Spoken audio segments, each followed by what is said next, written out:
नमस्कार, मैं हूं रेणुका काले। मेरी हिंदी कक्षा हिंदी पथ में आपका स्वागत है।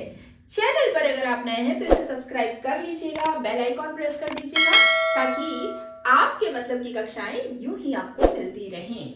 इन दिनों हम इस चैनल पर कर रहे हैं पत्र लेखन की बात। जी हाँ, पत्र लेखन का सिलसिला चल रहा है। इधर मत जाइएगा, इधर उधर सब कुछ मिलेगा इधर। जी हाँ, आपके लिए बहुत सारे औपचारिक और अनौपचारिक पत्र ऑलरेडी मैंने इस चैनल पर डाल रखे हैं। ये सिलसिला अभी बरकरार है क्योंकि परीक्षाओं के मद्देनजर बहुत सारे तरह के पत्र कहीं पर भी किसी भी स्तर की कक्षाओं में पूछे जा सकते हैं। तो हम कोशिश ये कर रहे हैं कि आपके लिए तमाम पत्र हम यहाँ पर डाल दें, इस कक्षा में आपको मिल जाए। तो आज का पत्र है अनौपचारिक पत्र। गायन प्रतियोगिता में आपकी सहेली ज्योति ने बहुत अच्छा कमाल किया हुआ है और उन्होंने प्रथम स्थान प्राप्त किया है। आप हैं नेहा और आप अपनी सहेली को उसकी इस उपलब्धि पर बधाई देते हुए पत्र लिख रही हैं। कैसे लिखेंगी आप, आइए देख लेते हैं। या कैसे लिखेंगे आप, आइए देख लेते हैं। अगर लड़के हैं तो नाम बदल दीजिए और लिंग के अनुसार वाक्य में परिवर्तन कर दीजिए। तो चलिए देखते हैं कैसे लिखना है। आप सबसे पहले अनौपचारिक पत्र में आप शुरुआत में अपना संक्षिप्त पता लिखते हुए, तिथि लिखते हुए संबोधन और अभिवादन करते हैं। तो उसके हिसाब से सबसे पहले हमने काल्पनिक एक पता ले लिया है, A99 शुभम विहार दिल्ली, और ये तिथि डाल दी है 12 जनवरी 2000 और मैंने यहाँ छोड़ दिया है, ये आप अपने हिसाब से डाल लीजिए। अभी 2025 चल रहा है। आप जब भी इस पत्र को लिख रहे हैं उस हिसाब से इस डेट को अपडेट कर दीजिए। फिर हम यहाँ देंगे संबोधन, प्रिय सहेली ज्योति। और क्योंकि ये सहेली है, मित्र है, फ्रेंड है, तो हम मधुर स्मृति लिखते हैं। सादर नमस्ते, नमस्ते, हेलो, ये सारी चीजें नहीं लिखते हैं। दोस्तों के साथ हमारी मीठी मीठी यादें जो होती है ना, वो हम यहाँ पर लिखते हैं। और इस तरह से हमारा पत्र का पहला हिस्सा पूरा हो जाता है। ये है पत्र का पहला हिस्सा जिसमें कि हमने संक्षिप्त बता दिया, हमने अपने पत्र लिखने की तिथि यानी कि डेट मेंशन की और फिर उसके बाद हमने संबोधन देकर अभिवादन किया। ये पत्र का पहला हिस्सा है। मार्जिन जो है ना, उसके पास एक के बाद एक ये चीजें आ जाती हैं। अब आते हैं पत्र के मैटर पर।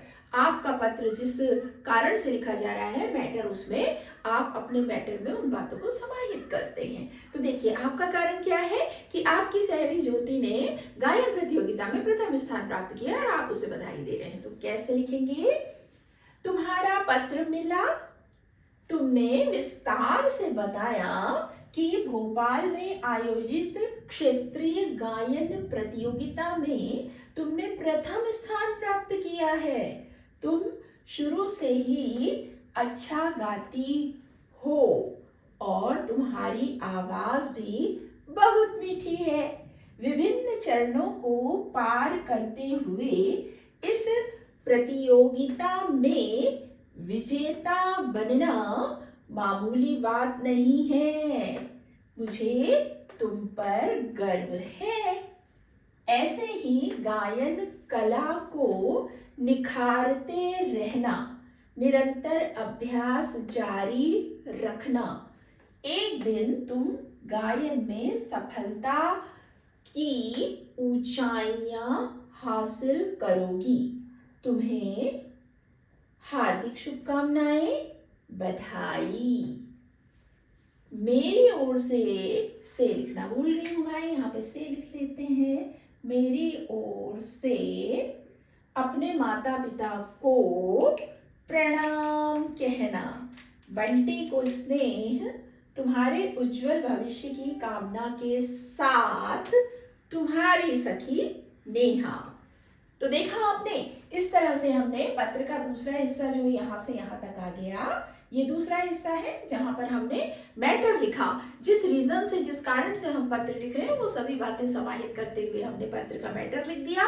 और आखिर में हम यहाँ पर समापन के बाद अपना संबंध जो भी है, जिससे भी पत्र लिख रहे हैं, उसे बताते हुए लिखते हैं। तुम्हारी सखी, हमारा ज्योति से संबंध है कि हम उसकी सखी हैं, तो तुम्हारी सखी और अपना नाम लिख दिया, नेहा लिख दिया मैंने, काल्पनिक नाम, आप अपना नाम लिख लीजिए। तो इस तरह से आप बहुत ही सुंदर तरीके से अपना पत्र लिख सकते हैं। मैं बता चुकी हूँ पहले की कक्षाओं में कि किस तरह से मार्जिन के बाद हमें एक के नीचे एक चीजें लिखनी होती हैं। पत्र 3 भागों में विभक्त होता है, चाहे वो औपचारिक पत्र हो या अनौपचारिक पत्र हो। आप शुरू की कक्षाओं में जाकर देख लीजिएगा। सबसे पहली कक्षा जो पत्र लेखन की मैंने ली थी ना, उसमें तो मैंने पहली कक्षा में सिर्फ और सिर्फ फॉर्मेट पर ही सारी चर्चा की थी। उसमें मैंने बताया हुआ है, आप वहां जाकर देख लीजिएगा। तो आपको बेसिक जो है पत्र लिखने की शुरुआत जो है किस तरह से होती है, कैसे कैसे पत्र लिखते हैं, ये आपको क्लियर हो जाएगा। अगली कक्षा में आपसे मुलाकात होगी, लेकिन हाँ, एक गुजारिश है कि अगर आप चैनल पर नए हैं तो इसे सब्सक्राइब कर लीजिएगा, बेल आइकॉन प्रेस कर दीजिएगा, ताकि आपके मतलब की कक्षाएं यूं ही आपको मिलती रहेंगी। मिलेंगी अगली कक्षा में, तब तक के लिए स्वस्थ रहिए, मस्त रहिए और दीजिए अनुमति हिंदी पद से अपनी काले मैम को। नमस्कार।